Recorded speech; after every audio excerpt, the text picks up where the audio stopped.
নমস্কার বন্ধুরা, কেমন আছো তোমরা সবাই? আশা করছি ভালো আছো। আজ ভূত চতুর্দশী, 14 শাক ভাজা খেতে হয়, তাই আমি সকাল সকাল শাক বাছতে বসে পড়েছি। এই যে শাক এই পেপার কিনে এনেছিল, এখানে বাছছি।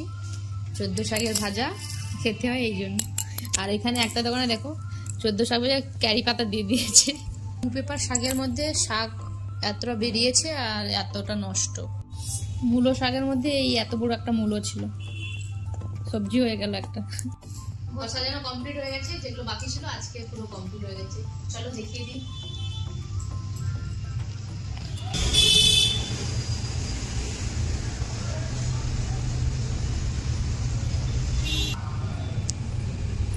বাইরের গেটে এভাবে সাজানো হয়েছে, কেমন লাগছে অবশ্যই কমেন্ট করে জানাবেন।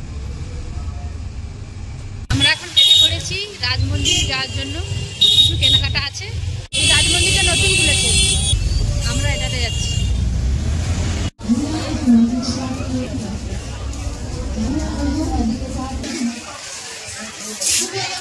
উপরে তো গিফটের আইটেমের জন্য প্রচুর পরিমাণে ভিড়, তার জন্য আমরা একটু নিচে চলে এলাম। এখানে কিছু জিনিস বাড়ির জন্য নেওয়া ছিল।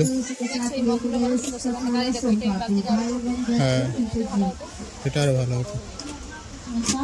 গিফট কি নেবো এখন ঠিক করতে পারছি না আমরা, অনেকটা দেরি হয়ে গেছে আমাদের আসার।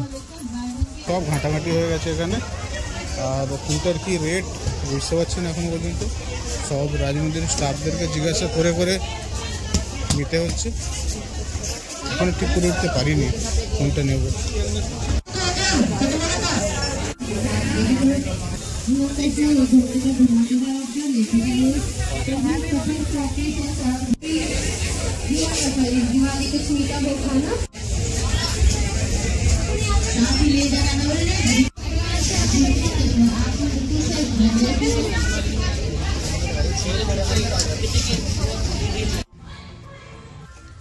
বাড়ি চলে এসেছি বন্ধুরা, আর এই দুটো গিফট কিনে এনেছি।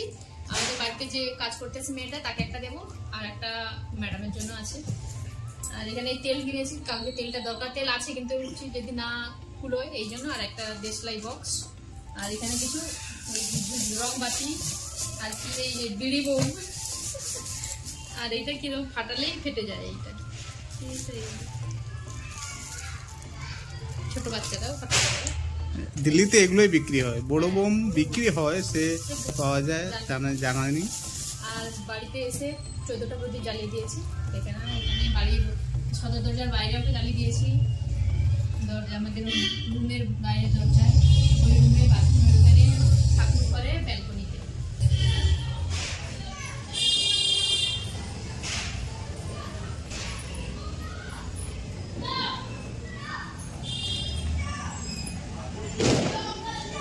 সাজানো হয়েছে, ব্যালকনি পুরো আলোয় আলোকিত হয়ে গেছে।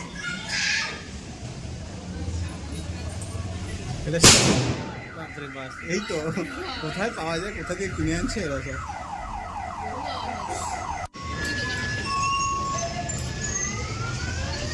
আজকের ভিডিওটা এই পর্যন্ত। কেমন লাগলো অবশ্যই কমেন্ট করে জানাবেন। আবার দেখা হচ্ছে কালকে।